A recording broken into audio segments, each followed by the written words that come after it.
Hello, everyone. Welcome to Developing Palates. I'm Aaron Loomis, and with me, as always, is June Liu. How you doing, June? Good. So today we are talking about the All Out Kings. Give me your lunch money. Vitola is more of a Corona Gorda, 5 3/4 by 46 ring gauge. Comes out of the La Gran Fabrica Drew Estate Factory in Nicaragua. Wrapper is Connecticut Habano. Binder is Indonesian Sumatra. And the filler is Connecticut Broadleaf Ligero, Dominican Corojo 97 Seco, Nicaraguan Viso from Esteli, and Nicaraguan Viso from Jalapa. Blended by Willie Herrera and Robert Caldwell. Price point on the cigar is $12.80, and the cigar was released finally in March of 2017. So with all that out of the way, June, what was your pre-light experience like? I thought the cigar looked really good. The cigar being more on the being Maduro has that more of that rustic look to it. Really nice oily wrapper, very spot on Maduro shade wrapper. Things well pressed, seems tight, and it's almost invisible. Heads finish off with a really well adhered triple cap.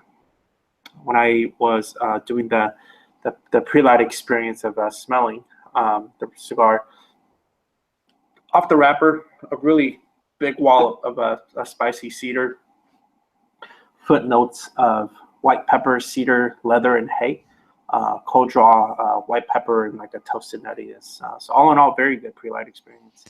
Yeah, wrapper was kind of mostly medium brown with a little bit lighter shade mixed in some areas. Veins were well pressed, seams were smooth. There appear to be two very well applied caps on it. A single band has three hands pulling on a crown. Aroma from the wrapper was kind of like a floral perfume scent, while the foot aroma was kind of a mix of leather and raisin. And pre-light drop brought a mix of that kind of floral perfume note and a little bit of leather to it. So getting into flavor, what was your experience like? Starting from the first third, right off the bat, got kind of more of a typical, what I really enjoy out of like a hearty, Maduro-like wrapper, with notes of dry cocoa, gritty earthiness, wood bitterness, and oak. Uh, in terms of spice, it didn't really enter until like an inch and a half into the cigar for me, and I started getting like a black pepper spice to it. Retro, dominating spicy cedar and a cayenne pepper. Finish lingers the tongue, layers that tongue with the this like ashy charred wood bitterness, dry earth, and a dry red pepper. In terms of strength and body, just right around the medium mark, and that strength and body was just around that mark within the entire time frame of the cigar. Second, third, I thought that it really lost out, especially that really tasty cocoa note that I like so much in more of a heartier Maduro-like cigar. It's now namely centered around a wood bitterness, dry nuts, and cayenne pepper. Uh, there's this grittiness, like a earthy grittiness, and a cigar ash note that lingered on the palate for like minutes on end after each subsequent draw. So retro, my favorite part of the cigar was definitely the retro. I thought that it still had that pre-existing spicy cedar and dried nuts, and it picked up a really nice cherry note to it.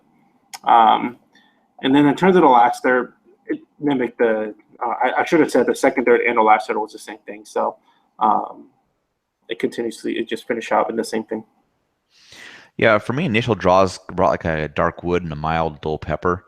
And then a 1/4 inch in, that pepper was really the only on the finish, and that dark wood note was really heavy on my tongue.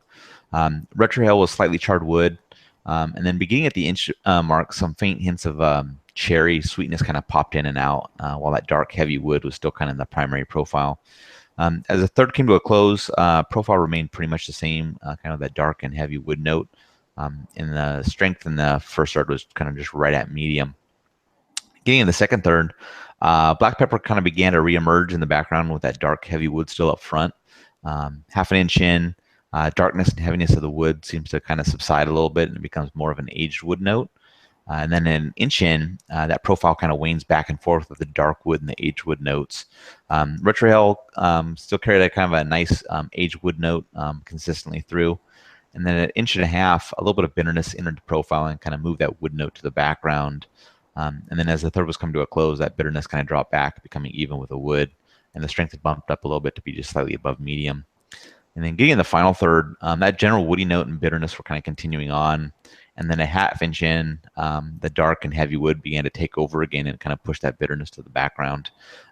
Inch in, a little bit of minerality kind of joined that dark wood note. And then as the cigar was coming to a close, that bitterness kind of went away as the mineral note kind of moved to the background, and the dark wood was the primary note. And strength had bumped up again to just be at medium full. So getting into performance for burn and draw, what was your experience like? I thought the construction overall was perfect. I scored perfect on the burn and the draw.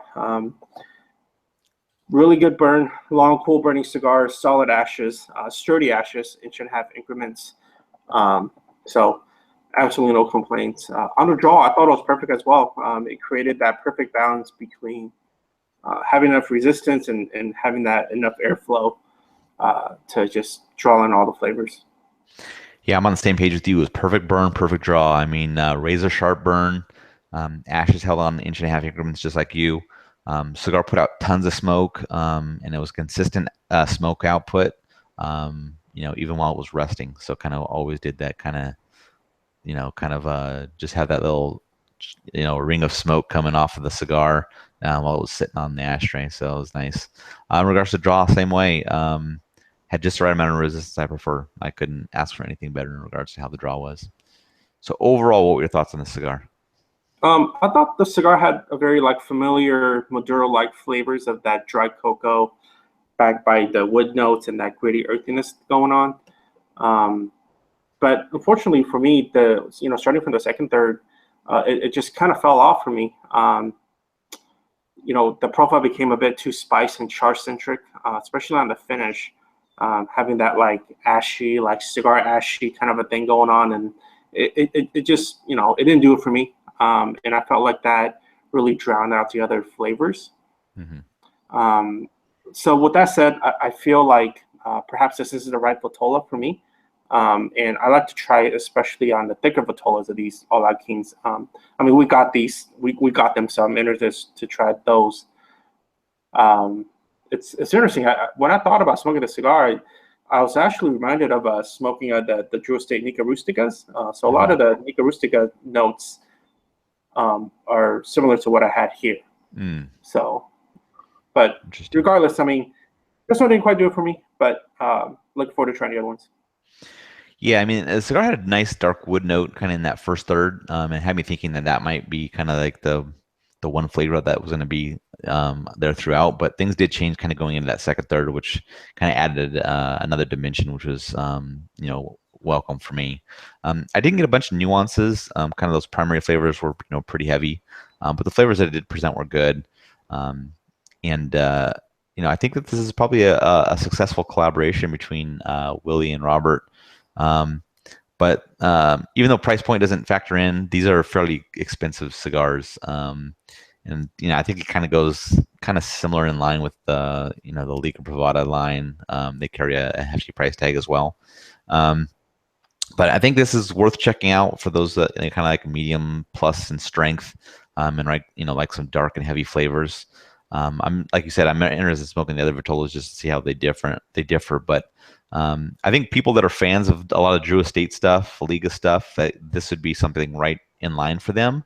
But on the other hand, people that are more of a fan of Caldwell stuff, I'm not sure, if that's kind of their wheelhouse, which I find a little bit lower in the strength level. This might be a little heavy for them, but if you're a Caldwell fan and you smoke a wide range, you might still dig this. But if Caldwell is just like right on point for you, this one it might be a little too heavy, but it's still worth giving a try. So, getting into the scores, I gave it a 6.82. You gave it a 6.10. How do you think that matches up with your experience? That showed really well. Overall, the cigar I thought it was average in terms of the smoking experience, but the construction was perfection. So that definitely helped the score out a bit. So Yeah, mine matches up. I scored it a little bit better for flavor than you, and also overall a little bit better. But with amazing construction, it kind of always helps the score out. So I think it matches up well. I mean, it's a pretty good cigar, but I think that maybe some of the other Vitolas might be better. We'll just have to kind of see how that shakes out when we actually do some of those reviews. So, any other final thoughts from you on this cigar? going back to what you said about since this is a collaboration, it still makes me think that collaborations just don't really work. You know, you got two different companies that, within the purpose of existing, they have their own palates, they have their own blending styles, and their delivery styles, and I feel like this doesn't really portray, especially Caldwell. Yeah, I mean, I think it's really hard to be able to present someone's idea when you are working with somebody else, right?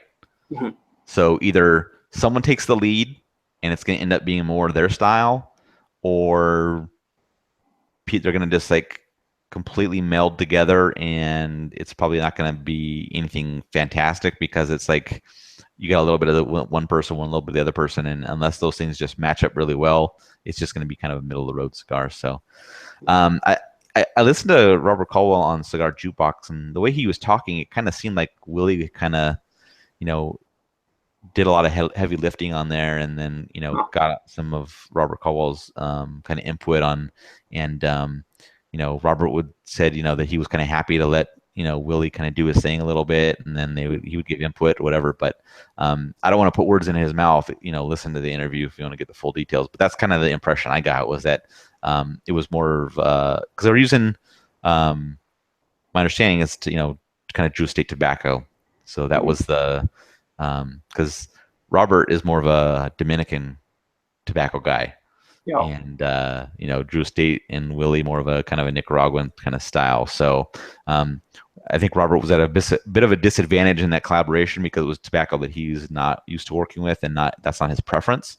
right. So I think that's kind of why he probably leaned on Willie a little bit more in regards to some recommendations on some of the tobacco to use and things like that. So That makes sense why I tasted more Willie style than yeah, Roberts. yeah. So I mean, now it would be interesting to see if they did the other side of the coin. Robert kind of take the lead doing some on the Dominican side, and Willie gets a little bit of input or gets to play around with some of that. So I'd be curious if they would do that or not. But it's an interesting thought. So any other thoughts?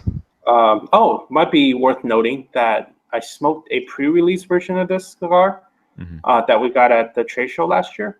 But it was in a different vitola, and of course pre-release, so you didn't really know if that portrayed to the actual production version. So the one that I smoked for the pre-release is the same one that you and I got. I just smoked it. You haven't yet, but Yeah. it's the it's like a Grand Toro, like a Toro sized version, Uh-huh. and that was really good.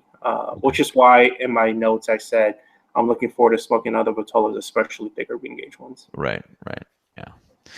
Yeah, it'll be interesting to see because I know there's a Torpedo, that big Toro, and then kind of more of a Robusto style, which is the Smash Vitola, I think. So, Mhm. yeah, it'll be interesting to see. Well, thank you for watching. If you're just catching this on YouTube, be sure to subscribe to us, but also check out the full written review on the website, developingpalates.com. Be sure to follow us on all the social media channels: Facebook, Instagram, Twitter, and Google+.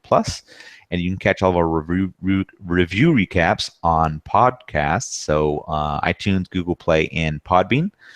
Thank you for tuning in, and we will catch you on the next one.